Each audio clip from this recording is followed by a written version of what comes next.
मित्रांनो, आज मी तुम्हाला जॅक शॅफर यांचे पुस्तक द लाईक स्विचमधून एक फ्रेंडशिप फॉर्म्युला सांगणार आहे, ज्याचा वापर तुम्ही कोणाशीही फ्रेंडशिप करण्यासाठी करू शकता। हा खूपच जबरदस्त फॉर्म्युला आहे। या फॉर्म्युल्याचा वापर तुम्ही योग्य प्रकारे करावा यासाठी मी तुम्हाला सांगणार आहे 5 लेवल ऑफ फ्रेंडशिप। या 5 लेवल एक पिरॅमिड प्रमाणे असतात, जे आपल्याला सांगतात की लोक आपल्या आयुष्यात किती लेवलमध्ये येतात। बहुतेक लोक जे आपल्या आयुष्यात येतात ते खालच्या लेवलपर्यंतच राहून जातात आणि खूप कमी लोक वरच्या लेवलपर्यंत आपल्यासोबत येण्यात यशस्वी होतात। तर फ्रेंडशिप फॉर्म्युल्याचा वापर करण्यासाठी तुम्हाला लेवल ऑफ फ्रेंडशिप समजावं लागेल। त्यासाठी ही व्हिडिओ शेवटपर्यंत नक्की बघा। एक गोष्ट मला क्लिअर करावीशी वाटते, ती म्हणजे मी इथे एक उदाहरण दिले आहे मुलीचे, मुलाचे, क्लासरूमचे। तर हे गरजेचे नाही आहे की हा फॉर्म्युला एखाद्या मुलासोबत किंवा मुलीसोबत फ्रेंडशिप करण्याच्याच उपयोगी येईल। हा फॉर्म्युला तुम्ही कोणासोबतही फ्रेंडशिप करण्यासाठी वापरू शकता। लेखक या पुस्तकात सांगतात की एक FBI एजंटने एक खूप वरच्या पदावर असलेल्या फॉरेन डिप्लोमॅट व्यक्तीसोबत फ्रेंडशिप करण्यासाठी या फॉर्म्युल्याचा वापर केला, कारण की तो त्या फॉरेन डिप्लोमॅट व्यक्तीकडून अमेरिकेसाठी जासूसी करून घेईल आणि तो त्यामध्ये यशस्वी पण झाला। तर हा फॉर्म्युला जो मी क्लासरूमचा सांगितला आहे तो फक्त तिथपर्यंतच मर्यादित नाहीये, ठीक आहे? तर चला शिकूया काहीतरी नवीन। तर पहिली लेवल आहे स्ट्रेंजर। आपल्या आयुष्यात बहुतेक करून आपला सामना हा स्ट्रेंजर लोकांसोबतच होतो। हे लोक तुम्हाला मॉर्निंग वॉक करते वेळी दिसतात, तुम्ही कामाला जातात तेव्हा दिसतात, मार्केटमध्ये दिसतात, जर तुम्ही एखादी क्लास जॉईन केली तर तिथे दिसतात। तुम्ही त्यांच्याशी कधीही कोणती गोष्ट बोललेली नाहीये आणि हीच गोष्ट त्यांना स्ट्रेंजर बनवते। तुम्ही एकमेकांकडे बघितले असेल, होऊ शकते की तुम्हाला एकमेकांचे नाव पण माहीत असेल, पण तुम्ही कधीच एकमेकांसोबत बोलले नसतील, त्यामुळेच तुम्ही एकमेकांसाठी स्ट्रेंजर आहात। याच्या वरच्या लेवलवर येतात एक्वेंटन्स। हे ते लोक असतात ज्यांच्यासोबत तुम्ही फक्त एकदा किंवा दोनदा बोललेले असतात आणि त्या बोलण्यात काहीच खास नसते, फक्त हाय हॅलो एवढेच असते, पण तुम्ही कधीही सोबत फिरत वगैरे नसतात। जर तुम्ही सोबत फिरत आहात तर याचा अर्थ हा आहे की एखाद्या म्युच्युअल फ्रेंडने तुम्हाला इन्व्हिटेशन दिलेले आहे। याच्या वरच्या लेवलवर येतात फ्रेंड्स। बहुतेक लोकांचे थोडेफारच मित्र असतात। मित्र ते लोक असतात ज्यांच्यासोबत तुम्ही चांगला वेळ घालवला आहे, तुम्ही खूप चांगल्या प्रकारे एकमेकांसोबत बोलले आहेत आणि तुम्ही खूप साऱ्या पार्टीमध्ये एकमेकांसोबत वेळ घालवला आहे। या लोकांसोबत तुम्ही खूप वेळ बोलले आहेत, पण या लोकांसोबत तुम्ही बहुतेक वेळा वरवरचे बोलणे केलेले आहे, पण तुम्ही खूप सारा वेळ एकमेकांसोबत घालवला आहे। तुम्ही एकमेकांच्या जोकवर खूप हसता, पण हे ते लोक आहेत ज्यांच्यासोबत तुम्ही काही मर्यादेपर्यंतच कम्फर्टेबल असता आणि हे लोक आपल्या बोलण्याच्या गरजेला काही मर्यादेपर्यंत पूर्ण पण करतात। याच्या वरच्या लेवलवर येतात क्लोज फ्रेंड्स। बहुतेक लोकांजवळ 2 किंवा 4च क्लोज फ्रेंड्स असतात। क्लोज फ्रेंडशिप ही ती फ्रेंडशिप असते जी वेळेच्या कसोटीवर खरी उतरेल। म्हणजेच तुमची चांगली वेळ असो किंवा वाईट वेळ असो, तुमचे क्लोज फ्रेंड्स नेहमी तुमच्या सोबत असतात। हे ते लोक असतात ज्यांच्यासोबत तुम्ही कमीत कमी 1 वर्ष तरी घालवला आहे, कमीत कमी। जेव्हा तुम्हाला बाहेर फिरावंसं वाटत असेल तेव्हा सर्वात पहिले हेच लोक तुमच्या मनात येतात।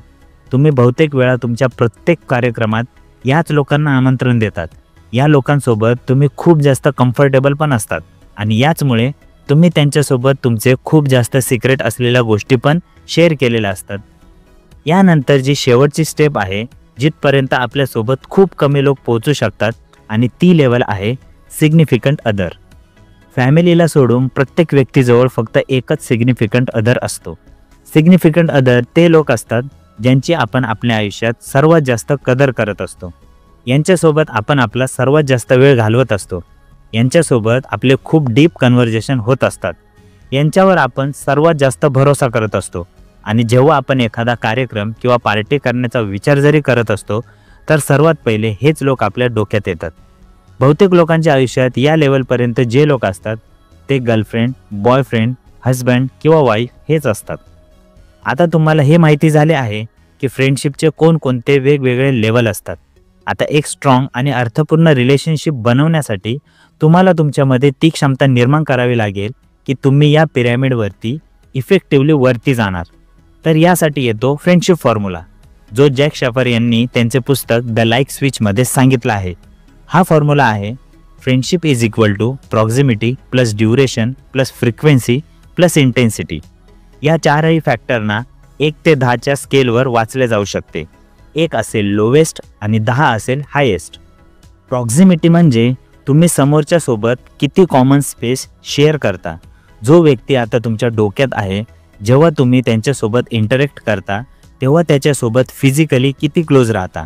जर कोणी तुमच्यापासून दूर राहतो, इतकं दूर की तुम्ही कदाचितच एकमेकांना बघू शकता, तो दुसऱ्या शहरात किंवा दुसऱ्या देशात राहतो, तर तुमची प्रॉक्झिमिटी झाली 1. जर तो त्याच जिममध्ये व्यायाम करतो जिथे तुम्ही करता, तर प्रॉक्झिमिटी झाली 3. जर तुम्ही एकाच क्लासरूममध्ये बसता तर प्रॉक्झिमिटी झाली 5. जर तुम्ही जेवणाच्या वेळी एकच टेबलवर बसता तर प्रॉक्झिमिटी झाली 7.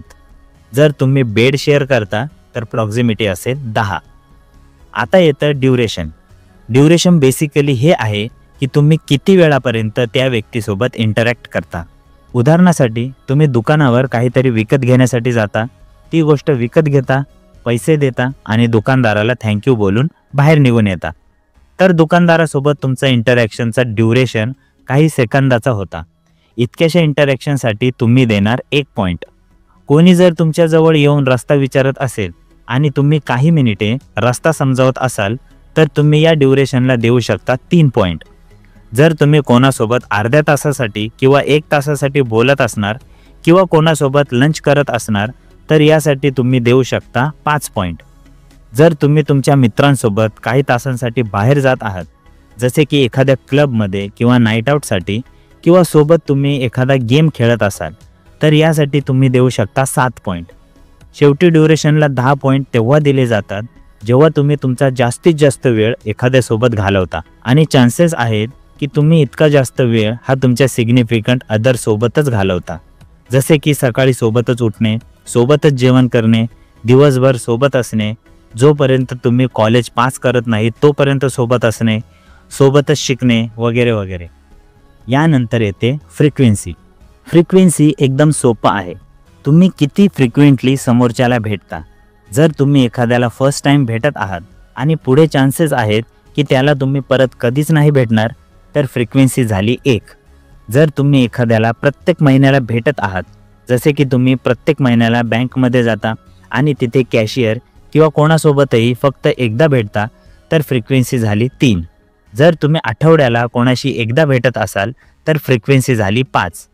जर तुम्ही आठवड्यातून 3 किंवा 4 वेळा भेटत असाल तर फ्रिक्वेन्सी झाली 7. जर तुम्ही एखाद्याला रोज भेटता तर फ्रिक्वेन्सी झाली 10. आता शेवटचा फॅक्टर आहे इंटेन्सिटी. इंटेन्सिटी समजायला थोडासा कॉम्प्लिकेटेड आहे. बेसिकली हे असे आहे की जेव्हा तुम्ही एखाद्याला भेटत असता तेव्हा तुम्ही त्याच्यासोबत किती इमोशनली कनेक्टेड फील करता. जास्त करून किती पॉझिटिव्ह इमोशन तुम्ही फील करता, जसे की आनंद, हसणे, समाधान. काही परिस्थितीत निगेटिव्ह इमोशन पण मोजले जातात, जसे की दुःख आणि वाईट वेळ. असे बघितले गेले आहे की हे इमोशनसुद्धा एक स्ट्रॉंग रिलेशनशिप बनवण्यासाठी मदत करतात. तर कोणी तुम्हाला वेळ मागत असेल आणि तुम्ही सिम्पली तुमचा वेळ देऊन टाकता, पण त्यात कोणतेच इमोशन नाही आहे, तर इंटेन्सिटी झाली 1.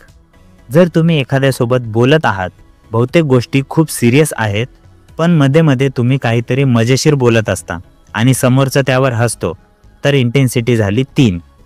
इंटेन्सिटी 5 तेव्हा होते जेव्हा तुम्ही तुमच्या चांगल्या मित्रांसोबत फिरत असता आणि सारखे सारखे तुम्ही मस्करीचे बोलत असाल, आणि जेव्हा तुम्ही एखाद्यासोबत बोलत असाल आणि तो तुमची खरी स्तुती करतो, जे तुम्ही हे जाणता की ही स्तुती त्याने मनापासून केलेली आहे, ज्यामुळे तुम्ही दिवसभर आनंदी असता, तेव्हा इंटेन्सिटी होते 7. इंटेन्सिटी 10 तेव्हा होते जेव्हा एखाद्यासोबत स्ट्रॉंगली इमोशनली कनेक्टेड फील करता. तुम्ही त्यांच्यासोबत हसता, खेळता, मस्करी करता, तुम्ही त्यांची स्तुती करता, तुम्ही एकमेकांना ओळखू लागता आणि पर्सनल गोष्टी पण करता, किंवा तुम्ही दोघेही तुमच्या वाईट वेळेतून एकसाथ बाहेर निघण्याचा प्रयत्न करता. तुम्ही त्यांच्यासोबत खूप क्लोज फील करता. ही असते इंटेन्सिटी 10. आता जेव्हा तुम्ही हा पूर्ण फ्रेंडशिप फॉर्म्युला समजले आहात, तर प्रश्न हा येतो की तुम्ही तुमचे करंट रिलेशनशिप इम्प्रूव्ह करण्यासाठी याचा कसा वापर करू शकता. हे खूप सोपे आहे. बघा, सुरुवातीला मी तुम्हाला जे फ्रेंडशिप लेवल सांगितले आहेत, जर तुम्हाला त्यातील एखाद्या ठराविक लेवलपर्यंत पोहोचायचे असेल तर तुम्हाला ठराविक पॉईंट्स मिळवावे लागतील. उदाहरणासाठी जर तुम्हाला एखाद्यासोबत ओळख वाढवायची असेल तर तुम्हाला 10 पॉईंट मिळवावे लागतील. एखाद्याला मित्र बनवायचे असेल तर कमीत कमी 15 पॉईंट मिळवावे लागतील. क्लोज फ्रेंड्स बनवण्यासाठी कमीत कमी 25 पॉईंट आणि सिग्निफिकंट अदर बनवण्यासाठी 35 पॉईंट तुम्हाला मिळवावे लागतील. उदाहरणासाठी एक मुलगी आहे जिच्या तुम्ही वर्गात आहात, तर ही प्रॉक्झिमिटी झाली 5, कारण की तुम्ही आठवड्यातून कमीत कमी 2 वेळा तरी क्लासमध्ये भेटत आहात, पण तुम्ही तिच्यासोबत फक्त एकच वेळ बोलले आहेत, तर फ्रिक्वेन्सी झाली 1. आणि त्या बोलण्यात तुम्ही तिच्याकडून फक्त पेन किंवा पेन्सिल मागितली असेल, म्हणजे फक्त काही सेकंदाचं ड्युरेशन, तर ड्युरेशनचे पॉईंट झाले 1. आता यात इमोशन काहीच नव्हते, बोरिंग असं इंटरॅक्शन होते, तर इंटेन्सिटी झाली 1, तर तुमचे टोटल पॉईंट झाले 9. तर अशा प्रकारे तुमची साधी ओळखसुद्धा नाही झाली, ती तुम्हाला एक स्ट्रेंजरप्रमाणेच बघते. अजून एक उदाहरण घेऊया. क्लासमध्ये अजून एक मुलगी किंवा एक मुलगा आहे, तर प्रॉक्झिमिटी झाली 5. जेव्हा तुम्ही क्लासमध्ये येता तेव्हा थोडंफार बोलता, कमीत कमी आठवड्यातून 2 वेळा, तर फ्रिक्वेन्सी पण झाली 5. आता तुमचा जोक्सचा टायमिंग खूप चांगला आहे. जेव्हा तुम्ही मस्करी करता तेव्हा ती तुमच्या प्रत्येक जोकवर स्माईल करते, तर तुमची इंटेन्सिटी झाली 3. आणि शेवटी येतं ड्युरेशन. जेव्हा पण तुम्ही क्लासमध्ये भेटता तेव्हा टीचर यायच्या आधी काही वेळ तुम्ही बोलता, क्लास संपल्यानंतर पण काही वेळ तुम्ही बोलता, तर ड्युरेशनचे पॉईंट झाले 4. सर्व पॉईंट मिळून झाले 17 पॉईंट. याचा अर्थ तो तुम्हाला फ्रेंड मानतो किंवा मानते, तुम्ही त्याला फ्रेंड मानता. पण तुम्हाला या फ्रेंडशिपच्या लेवलला वर न्यायचे असेल तर खूप सोपे आहे. क्लासनंतर तुम्ही त्याला लंचसाठी विचारू शकता, यामुळे तुमचे ड्युरेशनचे पॉईंट वाढतील, कारण की लंचसाठी कमीत कमी 45 मिनिटे तरी लागतातच. जर तुम्ही क्लासमध्ये सेम टेबलवर बसले तर प्रॉक्झिमिटीचे पॉईंट पण वाढतील. लंचनंतर तुम्ही एखाद्या कार्यक्रमाला गेले तर ड्युरेशनचे पॉईंट पण वाढतील, कारण की कार्यक्रम काही तासांचे तरी असतातच. आणि तिथे जर तुम्ही एकमेकांसोबत बोलणार तर पॉझिटिव्ह इमोशन बाहेर येतील, तर इंटेन्सिटीचे पॉईंट पण वाढतील. एकूण तुमचे फ्रेंडशिपचे पॉईंट वाढतील आणि समोरचा तुमचा क्लोज फ्रेंड बनून जाईल. जेव्हा तुम्ही एक ठराविक पॉईंट मिळवण्यात यशस्वी होणार तेव्हा तुमची फ्रेंडशिप नॅचरली वाढेल आणि त्याची लेवल पण वाढत जाईल. होऊ शकते की तुमचे पॉईंट्स जास्त असतील पण तुमचे रिलेशनशिप क्लोज फ्रेंडसारखे नसेल, तर होऊ शकते की इथे तुम्ही 3 चुका करत असणार. नंबर 1, तुम्ही फक्त तुमच्याबद्दलच बोलत असणार. जर तुमचा मित्र तुम्हाला त्याच्या वाईट वेळेची गोष्ट सांगत असेल आणि त्याला तुम्ही मध्येच थांबून तुमची गोष्ट बोलायला लागणार की तुझ्यासोबत तर इतके काहीच वाईट नाही झाले, पण माझ्यासोबत खूप जास्त वाईट घडले आहे. नंबर 2, तुमची बॉडी लँग्वेज. तुमचे तोंड नेहमी हे असे बनलेले असते. 24 तास तुमचा चेहरा नेहमी असाच असतो. जेव्हा तुमचा मित्र तुमच्यासोबत बोलत असतो तेव्हा तुम्ही त्याचे बोलणे ऐकायचे सोडून इकडे तिकडे बघत असता, मोबाईलमध्ये बघत असता किंवा कोणा तिसऱ्यासोबत बोलता, आणि या गोष्टी समोरच्याला डाऊन करून टाकतात. Number 3, negative talks. तुम्ही नेहमी निगेटिव्ह गोष्टी बोलत असता की मी किती सुकडा आहे, इथल्या खाण्यापेक्षा तिकडे किती चांगले जेवण आहे, आपली गाडी किती खराब आहे, त्याची गाडी बघ किती छान आहे, माझे केस किती चांगले होते आधी, मी किती जाड झाले आहे आत्ता. या अशा बोलण्यामुळे समोरचा वाईट फील करतो आणि त्याला रागही येतो. कोणालाही हे असे नाही आवडणार. जर तुम्ही त्यांना अशी फिलिंग देणार तर लोक तुमच्यावर प्रेम नाही तर राग करतील. लोक तुम्हाला त्यांच्या कार्यक्रमात बोलावणे बंद करतील की हा येईल आणि इथे पूर्ण वातावरण निगेटिव्ह करून टाकेल. तर फ्रेंडशिप फॉर्म्युलासोबत हे लक्षात ठेवा की तुमचे इंटरॅक्शन नेहमी पॉझिटिव्ह असले पाहिजे. या 3 चुका तुम्ही नेहमी करत राहणार तर तुम्ही कधीही कोणासोबत फ्रेंडशिप पिरॅमिडच्या वरच्या लेवलपर्यंत नाही पोहोचू शकणार, मग भलेही तुमचे पॉईंट कितीही असो. तर मित्रांनो, या होत्या काही गोष्टी द लाईक स्विच या पुस्तकातून, ज्याचे लेखक आहेत Jack Schaefer. Thanks for watching. नमस्कार.